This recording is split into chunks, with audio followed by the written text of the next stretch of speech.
The Bible in a year, day 60, Numbers 35 through 36. The Lord spoke to Moses on the plains of Moab by the Jordan, opposite Jericho. Command the Israelites out of the heritage they possess to give the Levites cities to dwell in. You will also give the Levites the pasture land around the cities. The cities will be for them to dwell in, and the pasture lands will be for their cattle, their flocks, and all their other animals. The pasture lands of the cities to be assigned the Levites shall extend 1,000 cubits out of the city walls in every direction.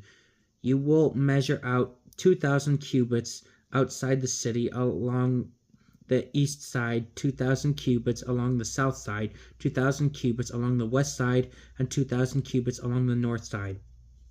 With the city lying in the center, these will be the pasture lands of their cities.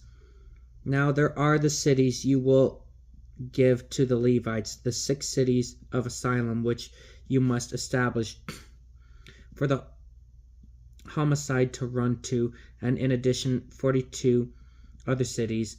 A total of 48 cities will be their pasture lands, which you will assign to the Levites.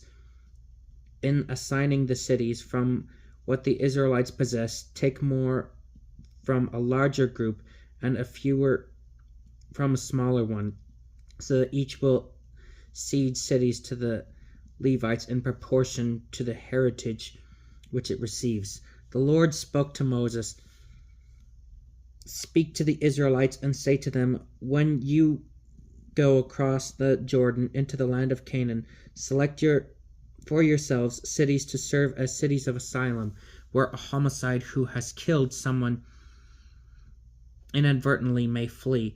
These cities will serve you as places of asylum from the avenger of blood, so that a homicide will not be put to death until tried before the community. As for the cities you assign, you will have 6 cities of asylum.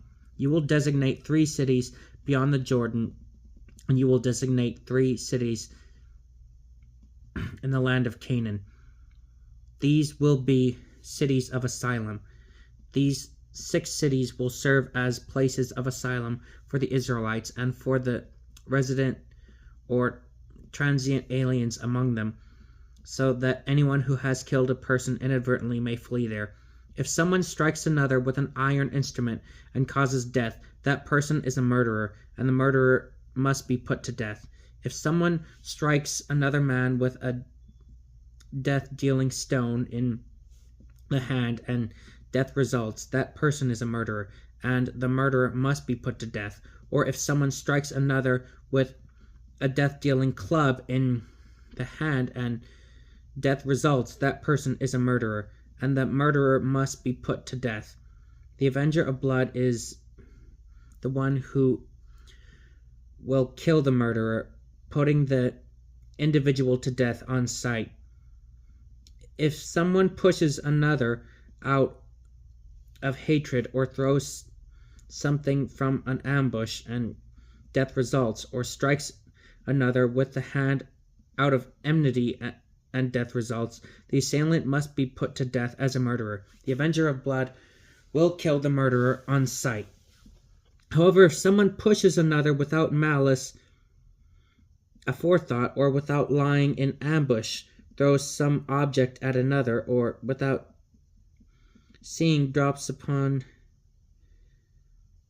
another some death-dealing stone, and death results, although there was neither enmity nor malice, then the community will judge between the assailant and the avenger of blood in accordance with these norms.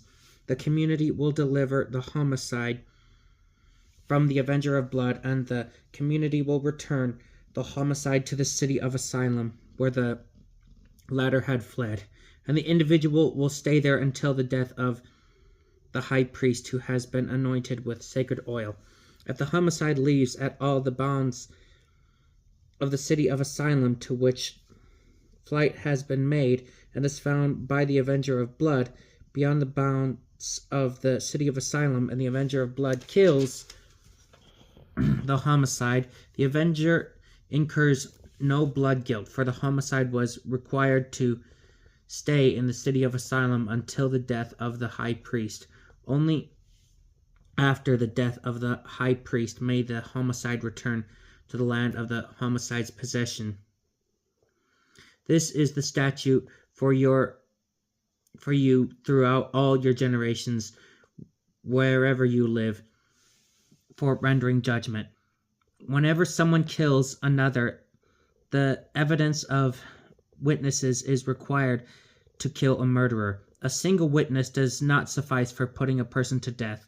You will not accept compensation in place of the life of a murderer who deserves to die, but that person must be put to death. Nor will you accept compensation to allow one who has fled to a city of asylum to return to live in the land before the death of the high priest. You will not pollute the land where you live, for bloodshed pollutes the land, and the land can have no expiation for the blood shed on it, except through the blood of the one who shed it.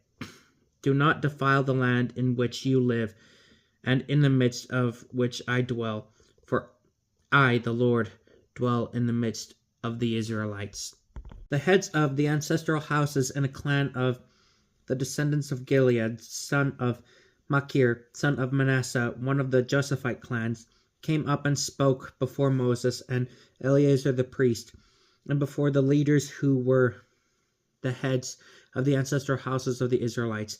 They said, "The Lord commanded my Lord to apportion the land by lot for heritage among the Israelites, and my Lord was commanded by the Lord to give the heritage of Zelophehad, our kinsman, to his daughters. But if they marry into one of the other Israelite tribes, their heritage will be withdrawn from our ancestral heritage and will be added to that of a tribe into which they marry. Thus the heritage that fell to us by lot will be diminished."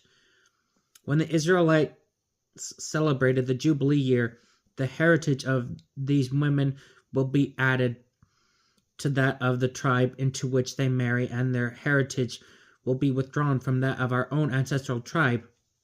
So Moses commanded the Israelites at the direction of the Lord. The tribe of the Josephites are right in what they say. This is what the Lord commands with regard to the daughters of Zelophehad.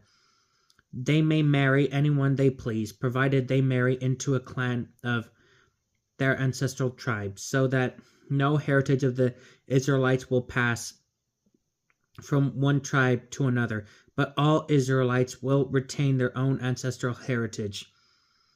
Every daughter who inherits property in any of the Israelite tribes will marry someone belonging to a clan of her own ancestral tribe, in order that all the Israelites may remain in possession of their own ancestral heritage.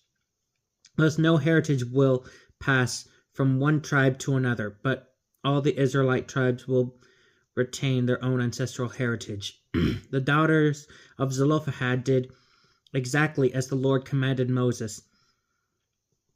Mahlah, Tirzah, Hoglah, Milcah, and Noah, Zelophehad's daughters, married sons of their uncles on their father's side. They married within the clans of the descendants of Manasseh, son of Joseph. Hence their heritage remained in the tribe of their father's clan. These are the commandments and decisions which the Lord commanded the Israelites through Moses on the plains of Moab, beside the Jordan, opposite Jericho. This is the word of the Lord.